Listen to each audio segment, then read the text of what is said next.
guys, Jack here. Thanks for watching this very special episode of the King Kong Reviews. And as always, a very special thank you to our supporters on Patreon. If you guys want to go donate to the channel just $1 or more, we'll get you early access to all of our content as well as other special features. And as a special extra announcement, I will be attending FANEXPO Canada at the Metro Toronto Convention Center from Friday, October 22nd to Sunday, October 24th. This will be the first con in Toronto, Canada post-pandemic, and I can't wait to go back to them. Some of the special guests recently announced are the cast of Star Trek The Original Series, including William Shatner and George Takei, along with some of the crew from Mythbusters. If you guys want to go check it out and purchase tickets, link in the description down below. Plus it gives me a chance to meet some of my fans again, which I've been craving since the pandemic ended. So once again, thank you all so much for watching, and enjoy the show.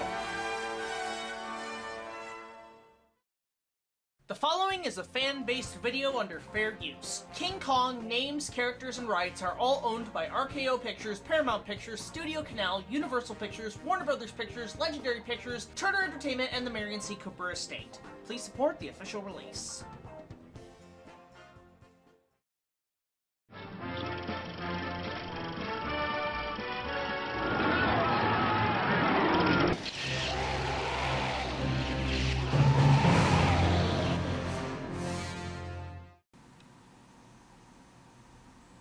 Oh, hey guys, what's up? It's BigJackFilms here, and welcome to another review. Well, unfortunately, due to my entire base of operations being locked down, I can't really do much at the moment, as well as any reviews regarding Kong and the like. So, Mr. BigJackFilms, I see you are ready to reveal the location of the King's Gauntlet, am I right? There's no privacy left in this world anymore, is there? Not since Operation Cancel took early form in 2017, unfortunately. I figured you guys would be taking advantage of that.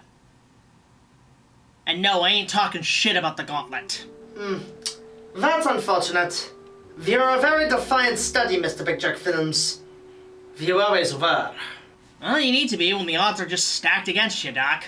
It is best for you to tone down such for the sake of your employment. You will not be denied the use of current reviewing facilities. Your assistant below will still project films under guarded supervision, allowing access to movies, shows, books, and music.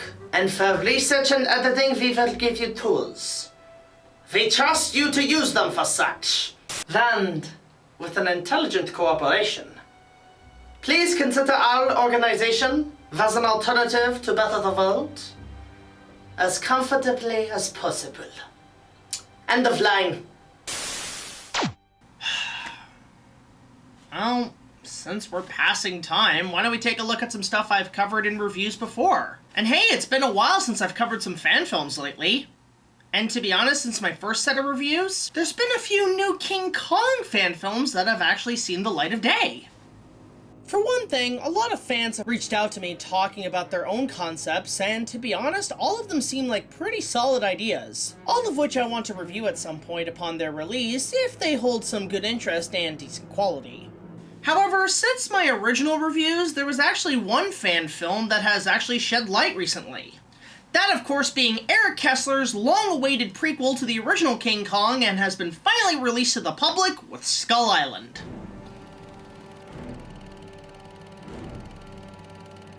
Not to be confused with the adorable fan film by Nessie Film Productions. Come on, guys, I said I had allergies. Aww. This take has been through a lengthy production for quite some time, but having finally seen it, I can now review it properly and give it a decent rating.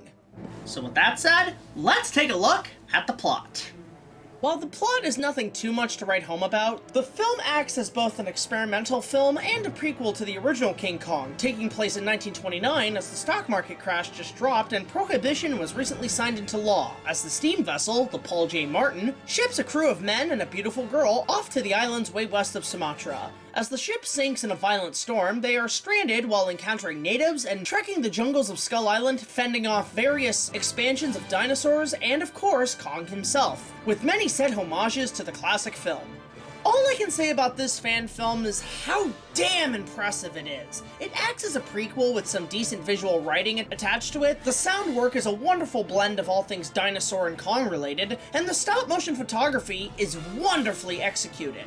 The back history behind this film is quite fascinating in of itself. In fact, it goes all the way back to the original KongIsKing.net days during production of the Peter Jackson remake. Eric Kessler had been an avid fan of the original 1933 version of King Kong and special effects by creator Willis O'Brien, who, over 15 years, was determined to match the quality of the original as best as possible while also adding some new technology to the forefront. He even went to the effort to remake the original 1933 Kong puppet by Marcel Delgado in excellent detail, and in my opinion is the best replica I've seen of the original outside of a few other fan creations. Hell, the recent NECA Kong figures are damn near identical to the original, so for any fans who are wanting a figure of the 1933 Kong, definitely seek them out. But Kessler's replica even beats out the likes of David Allen's puppets from both his Volkswagen commercial and the IMAX short he did with Ben Burt. On top of that, the stop-motion dinosaurs are also wonderful puppets, but while taking some minor elements of the original Kong, take more akin to the creature designs by Crash McCurry and Phil Tippett in Jurassic Park, even down to the sound effects. In a way, it's like watching Jurassic Park had Phil taken full control, with the mix of Spielberg making Kong rather than the likes of Jackson or Landis at the time. Hell, during the production of Jurassic Park, when they were shooting the T-Rex attack in the sound stages with the full-scale animatronic, Fay Wray came to visit the set in an almost passing of the torch manner from one stage of special effects to the current stage, with, of course, the Tyrannosaurus Rex being in between the two films. We're going to dedicate this Scream to you. Please. Because please. you did the first good Scream ever in the history of movies. Is ever. that right? Ever. And I get credit for that? Isn't that amazing? You should be part of the Foley tracks all around Hollywood. The best Scream ever. They used it a lot. I think she studied you somehow because she's got the kind of range. Utilizing elaborate miniature sets and the gorgeous Kong puppet, Kessler set about to create his vision of the Kong story with the backstory of pre-venture explorers on Skull Island. Plus, the vast number of dinosaurs and environments are great to see. You have the classics like the T-Rex and Raptors, but other worthy dinosaur adversaries like a Spinosaurus and even a flock of Pteranodons in Kong's lair, which originally was supposed to be a giant vulture. But this movie had went through several tests and redesigns throughout its production, which feels like a nod to the legend of King Kong's later parts of pre-production, taking the Pteranodon and replacing it with a giant bird to avoid copyright with RKO on the original. Though, looking at the concept art, it does remind me a little bit of when Godzilla fought the giant condor in Godzilla vs. the Sea Monster. Plus, the human characters, while not much for dialogue, seem to be made of articulated Hasbro action figures from the likes of Indiana Jones and G.I. Joes, which, coming from experience from my own remake, are decent figures for dino deaths. As well, the miniature sets are fantastic and match on par with the original set designs by Byron Crabb and Mario Larinaga, whom in the original, I failed to mention their efforts with outstanding matte paintings and model jungle sets created out of wire, clay, and even actual plants from the outside, some of which would actually bloom on the frames due to the hot lights on the miniature sets.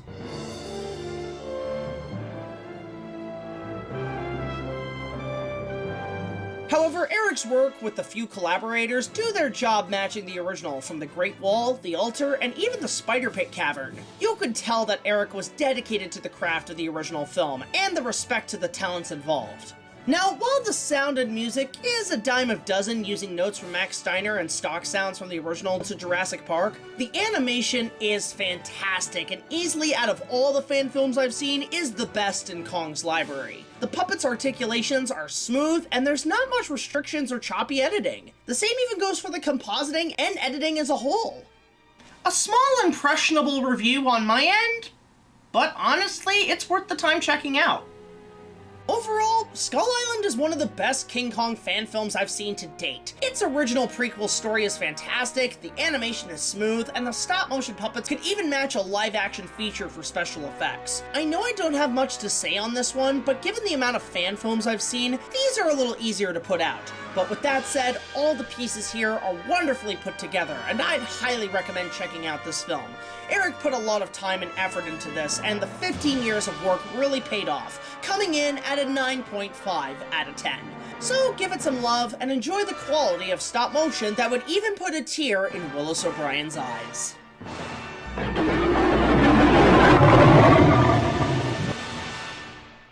And if you've seen this fan film, let me know your thoughts about Eric Kessler's Skull Island film in the comments section below. But in the meantime, I gotta deal with Mother Cutter Carl and the delays in getting this film. So until the next video, be sure to like, comment, subscribe, and I'll see you guys later. This is BigJackFilms, signing off for now.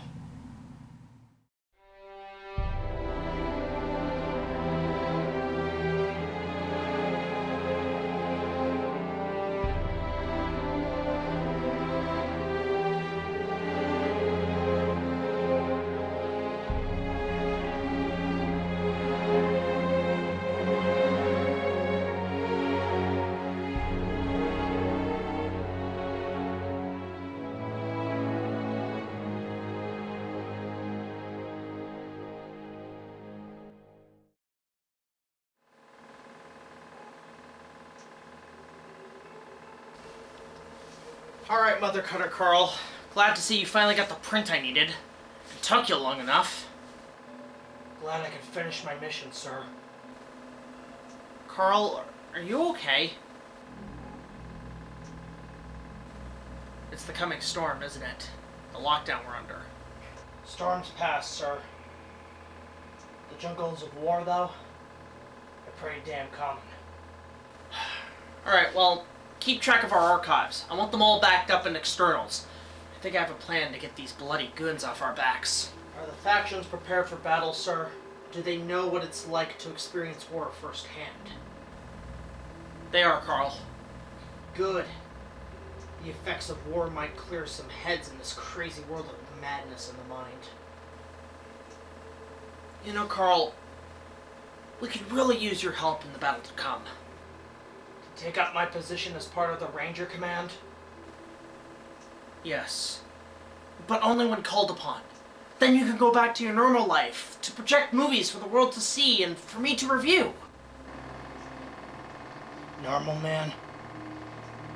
When you're in the jungles, when you see all your brothers and sisters fall, when you feel powerless, and war becomes a pointless game of conquest, then you tell me it's normal.